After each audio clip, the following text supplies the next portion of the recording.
진주는 유나가 내민 합의서를 한 장씩 넘겨보았다. 삼식의 이름 아래에는 7년 전 사건의 모든 책임을 인정한다는 문장이 적혀 있었다. 사고를 계획한 사람, 차량을 운전한 사람, 증거를 없앤 사람, 모든 죄가 이미 세상을 떠난 삼식에게 돌아가고 있었다. 진주의 손이 멈췄다. 이걸 내가 제출했어. 유나는 시선을 피하지 않았다. 이미 끝난 일이야. 끝나. 진주는 합의서를 유나 앞에 내려놓았다. 죽은 사람한테 죄를 뒤집어 씌우면 끝나는 거야. 나한테 따지지 마. 경찰도 받아들였고 회장님 변호사들도 확인했어. 진주의 눈빛이 차갑게 굳었다. 회장님. 그래. 유나는 오히려 턱을 들었다. 박태호 회장이 우리 가족한테 보상했어. 보상. 우리가 평생 못 만져볼 돈이야. 진주는 믿을 수 없다는 얼굴로 유나를 바라보았다. 어떻게 너희 아빠를 죽인 박태호를 지키고 억울하게 죽은 너희 아빠를 살인자로 만들 수가 있어. 유나의 손이 진주의 뺨을 때렸다. 진주의 얼굴이 돌아갔다. 유나는 가쁜 숨을 삼키며 소리쳤다. 함부로 떠들지 마. 진주가 천천히 고개를 돌렸다. 최유나, 모두가 너처럼 싸우고 싶은 건 아니라고. 유나의 눈에도 눈물이 차올랐다. 당장 내 손에 들어오는 보상이 더 중요한 사람들도 있어. 그게 내 아버지 이름을 파는 이유야. 아버지는 이미 죽었어. 진주의 눈빛이 흔들렸다. 유나는 떨리는 입술을 깨물었다. 죽은 사람이 살아 돌아와서 우리 빚 갚아줄 거야. 내가 받은 모욕 대신 견뎌줄 거야. 그래서 살인자로 만들었어. 난 살아야 하니까. 그 돈으로. 그래. 그 돈으로. 유나는 두 손을 움켜쥐었다. 가난한 사람은 진실만 붙잡고 못 살아. 억울하다고 소리쳐도 아무도 안 들어줘. 하지만 돈은 달라. 돈이 있으면 사람들이 내 말이라도 들어. 진주는 유나에게 다가갔다. 내가 가진 건 돈이 아니야. 그럼 뭔데? 박태호가 던져준 목줄이야. 유나의 눈빛이 흔들렸다. 내가 그 돈을 받는 순간 그 사람이 무슨 짓을 시켜도 거절 못해. 겁주지 마. 나도 그 사람한테 이용당해봤어. 진주는 손등으로 붉어진 뺨을 눌렀다. 처음에는 살려주는 것처럼 굴어. 선택권을 주는 것처럼 말하지. 하지만 마지막에는 내가 가진 모든 걸 빼앗아. 난 너랑 달라. 그래. 진주는 고개를 끄덕였다. 넌 스스로 아버지를 팔았으니까. 유나의 얼굴이 굳었다. 진주는 합의서를 다시 집어들었다. 이 서류 반드시 뒤집을 거야.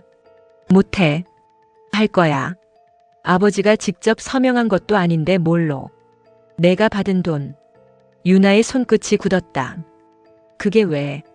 보상금이 아니라 증언 거래 대금이라는 걸 밝히면 돼. 증거 있어. 찾을 거야. 유나는 진주의 팔을 붙잡았다. 너 정말 끝까지 갈 거야. 진주는 유나의 손을 떼어냈다. 삼식 아저씨가 죽어서 말할 수 없으니까 내가 대신 말할 거야. 그러다 너도 죽어. 그래도 내가 만든 거짓말 안에서 살진 않아. 진주는 돌아섰다. 유나가 등 뒤에서 외쳤다. 다들 내 편일 것 같아. 진주가 걸음을 멈췄다. 민준 씨도 다니 씨도 결국 자기 가족부터 지킬 거야. 진주는 고개를 돌리지 않았다. 그래도 적어도 난 죽은 가족을 팔지는 않아. 유나는 진주가 떠난 자리를 노려보았다. 하지만 손끝의 떨림은 멈추지 않았다. 집으로 돌아온 유나는 현관 앞에 놓인 여행 가방을 바라보았다. 그 안에는 태호 측에서 건넨 현금과 수표가 가득했다. 홍영실은 거실 한쪽에 앉아 있었다. 유나는 애써 밝은 목소리를 냈다. 엄마. 영실은 대답하지 않았다. 이제 우리 빚 다 갚을 수 있어. 유나는 가방을 열었다. 이 집도 고칠 수 있고 엄마 병원비도 걱정 안 해도 돼. 영실은 천천히 자리에서 일어났다. 이게 뭔 돈이냐? 보상금이야. 무슨 보상? 유나는 대답하지 못했다. 영실은 가방 안에 합의서를 발견했다. 한 줄씩 읽어 내려가던 영실의 얼굴이 일그러졌다. 삼식이가 살인을 했다고. 엄마. 네 아버지가 사람을 죽였다고 써놨어. 그게 우리 살 길이야. 영실은 가방 속 돈을 움켜쥐었다. 그리고 그대로 유나에게 던졌다. 지폐와 수표가 유나의 얼굴과 어깨 위로 흩어졌다. 징그러워. 유나는 눈을 감았다. 영실은 두 손으로 가슴을 누르며 울었다. 이 돈 쪼까 받자고 네 아버지를 살인자로 만드냐? 엄마는 뭘 안다고 그래? 내가 왜 몰라? 아버지가 우리한테 뭘 해줬는데? 유나가 목소리를 높였다. 술 마시고 사고치고 빚만 남겼어. 죽어서까지 우리 발목 잡았다고. 영실의 손이 떨렸다. 그래도 네 아버지다. 난 그런 아버지 필요 없어. 유나야. 아버지 때문에 내가 어떻게 살았는지 알아. 유나는 바닥에 흩어진 돈을 발로 밀어냈다. 누구도 나를 제대로 봐주지 않았어. 가난하다고 무시했고 아버지가 사고뭉치라고 손가락질했어. 그래도 없는 죄를 씌워. 죽은 사람한테 죄 하나 더 생긴다고 뭐가 달라져. 영실의 손이 유나의 뺨으로 향했다. 하지만 끝내 때리지 못했다. 손은 유나의 얼굴 앞에서 떨리다 내려갔다.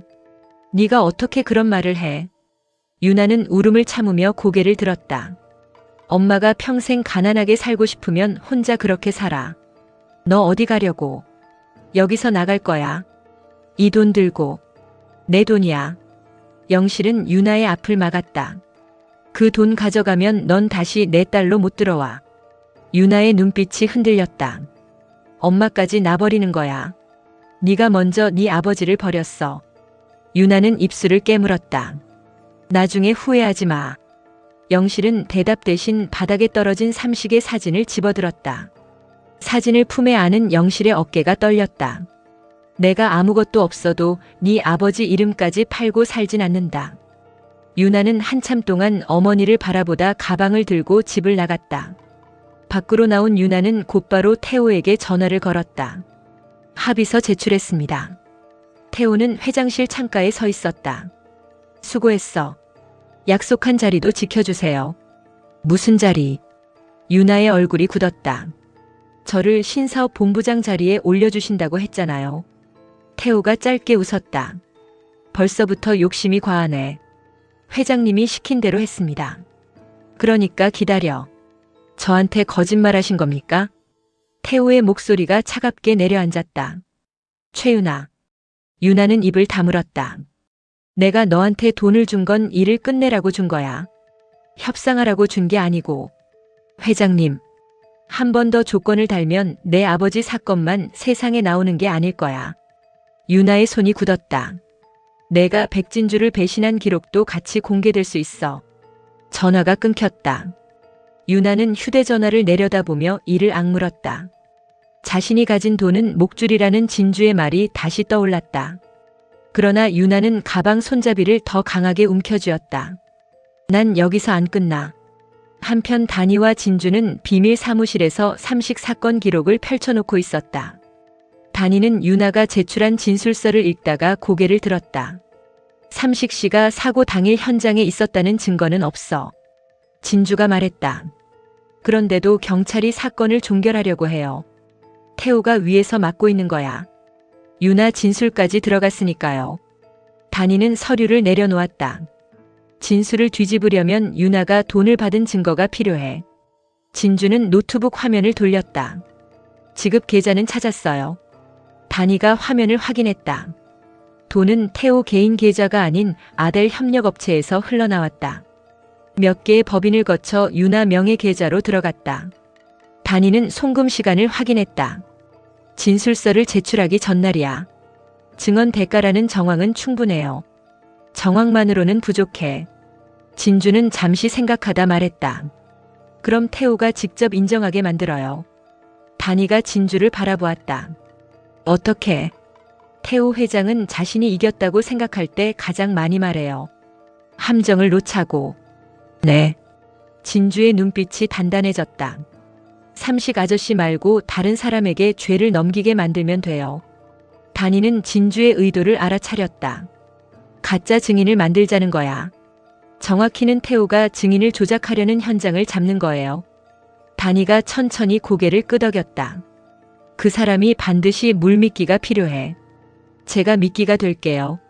안 돼. 단이의 대답은 단호했다. 진주야, 너는 이미 태호에게 너무 많이 노출됐어. 그래서 저를 믿을 겁니다. 내가 다칠 수도 있어. 삼식 아저씨는 이미 죽었어요. 진주는 단이의 손을 잡았다. 유나가 그분 이름까지 죽이게 둘 순 없어요. 단이는 한동안 진주의 얼굴을 바라보았다. 혼자 움직이지 마. 같이 해요. 민준이한테도 알려. 진주의 표정이 잠시 굳었다. 민준 씨는 태호 회장과 더 멀어질 거예요. 이미 각오했을 거야. 그 시각 민준은 태호의 회장실에 서 있었다. 책상 위에는 아델그룹 차기 회장 후보 추천안이 놓여 있었다. 태호는 서류에 서명하며 말했다. 내가 계속 저 여자들 편에 서면 이 자리도 포기해야 할 거야. 민준은 태호를 바라보았다. 제가 원한 건 이 자리가 아닙니다. 거짓말하지 마. 아버지는 모든 사람이 아버지처럼 사는 줄 아시죠? 뭐? 자리를 위해 가족을 버리고 돈을 위해 사람을 죽이고 회사를 지키려고 죄를 덮는 사람.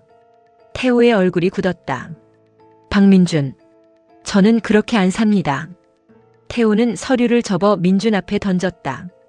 그럼 나가. 민준은 서류를 내려다보았다. 후보 자란에는 자신의 이름 대신 현준의 이름이 적혀 있었다. 현준이를 회장으로 세우시려고요.